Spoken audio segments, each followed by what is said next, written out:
Hello, ആലപ്പുഴയിൽ നല്ല affordable ആയിട്ട് പോയി കഴിക്കാൻ പറ്റിയ ഒരു കഫേ നമുക്ക് പരിചയപ്പെട്ടാലോ? നല്ല ബഡ്ജറ്റ് ഫ്രണ്ട്ലി ആയിട്ട് നല്ല ക്വാളിറ്റിയിലുമാണ് ഇവരിവിടെ ഫുഡ് സെർവ് ചെയ്യുന്നത്. നമ്മൾ എവിടെ പരിപാടി അവതരിപ്പിച്ചാലും ഇങ്ങനെയാണല്ലോ എന്ന് പറയുന്ന പോലെ നമ്മൾ ചെന്ന് കഴിഞ്ഞ് ഒരു 10 മിനിറ്റ് ആയില്ല, അതിന് മുന്നേ നല്ല മഴ പെയ്യാൻ തുടങ്ങി. അവിടെ പിന്നെ ഡൈനിങ് സ്പേസ് ഉണ്ടായതുകൊണ്ട് കുഴപ്പമില്ല. ഒരു ചെറിയ കഫേ ആണെങ്കിലും അത് അത്യാവശ്യം അവർ നന്നായിട്ട് വൈബാക്കിയിട്ടുണ്ടായിരുന്നു. ഇൻസ്റ്റഗ്രാമിൽ കുറേ റീൽസ് സജഷൻ കണ്ടിട്ടാണ് നമ്മൾ അവിടേക്ക് പോയത്. പൊതുവേ സജഷൻ കണ്ട് ഫുഡ് സ്പോട്ടിൽ പോയാൽ അത് എപ്പോഴത്തേയും പോലെ മികച്ചതാവാറില്ല. പക്ഷേ ഇത് എക്സ്പെക്റ്റ് ചെയ്തതിലും അടിപൊളിയായിരുന്നു. നമ്മൾ സാധാരണ കാണുന്നതിലും അധികം അല്ലെങ്കിൽ കുറച്ചധികം വെറൈറ്റീസ് ഇവിടെ ഓൾറെഡി ബേക്ക് ചെയ്ത് വെച്ചിട്ടുണ്ടായിരുന്നു. നമ്മൾ ചെന്നതൊരു ഉച്ച സമയത്തായിരുന്നു. ആ സമയത്ത് തന്നെ ഓൾമോസ്റ്റ് ഇവിടെ മെനുവിലുള്ള എല്ലാം റെഡിയായിരുന്നു. ഇവിടുത്തെ ഏറ്റവും വലിയ ഹൈലൈറ്റ് ഇവിടുത്തെ മെനു ആണ്. ഈ മെനുവിൽ നോക്കിക്കഴിഞ്ഞാൽ അറിയാം, എല്ലാം നല്ല ബഡ്ജറ്റ് ഫ്രണ്ട്ലി ആണ്.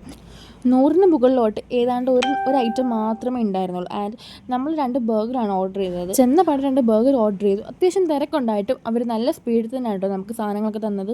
കുടിക്കാൻ ആ സമയത്ത് നമുക്ക് ലൈമാണ് തോന്നിയത്. അങ്ങനെ 2 വെറൈറ്റി ഓഫ് ലൈം നമ്മൾ വാങ്ങിച്ചു. അങ്ങനെ നമ്മൾ അതെല്ലാം തിന്നുകൊണ്ടിരിക്കുമ്പോഴാണ് എന്തെങ്കിലും എരിവായിട്ടും കൂടി ആയിരുന്നായി. അങ്ങനെ നമ്മൾ മൊമോസാണ് ട്രൈ ചെയ്തിട്ടുണ്ടായിരുന്നത്. അത്യാവശ്യം നല്ല ക്വാളിറ്റിയിലും നല്ല ടേസ്റ്റിലാണ് ഉണ്ടാക്കി തന്നത്. സ്വീറ്റായിട്ട് എന്തെങ്കിലും വാങ്ങിക്കണം എന്ന് വിചാരിച്ചപ്പോൾ അവിടെ ആക്ച്വലി ആ ടൈമിൽ സ്വീറ്റായിട്ടുള്ളതൊക്കെ ലേറ്റ് ആകുമെന്ന് പറഞ്ഞുകൊണ്ട് അതെല്ലാം നമ്മൾ ഇറങ്ങാൻ നേരത്തെ വീണ്ടും മഴ. അപ്പോൾ നമ്മൾ കഫേ എവിടെയാണെന്ന് പറഞ്ഞാൽ ഹോട്ട് ബൺ കഫേ ആണ് കേട്ടോ. അറവുകാട് ഇച്ചിരി ഉള്ളോട്ട് കയറിയിട്ടാണ്. ഗൂഗിൾ മാപ്പ് നോക്കിക്കഴിഞ്ഞാൽ എക്സാക്ട് ലൊക്കേഷൻ മനസ്സിലാവും. റോഡ് സൈഡിൽ തന്നെയാണ്. അപ്പോൾ എല്ലാവരും അവിടെ പോയി ഒന്ന് ട്രൈ ചെയ്യാൻ നോക്കണം. നല്ല ബഡ്ജറ്റ് ഫ്രണ്ട്ലി ആണ്, നല്ല ക്വാളിറ്റിയാണ് അവിടുത്തെ.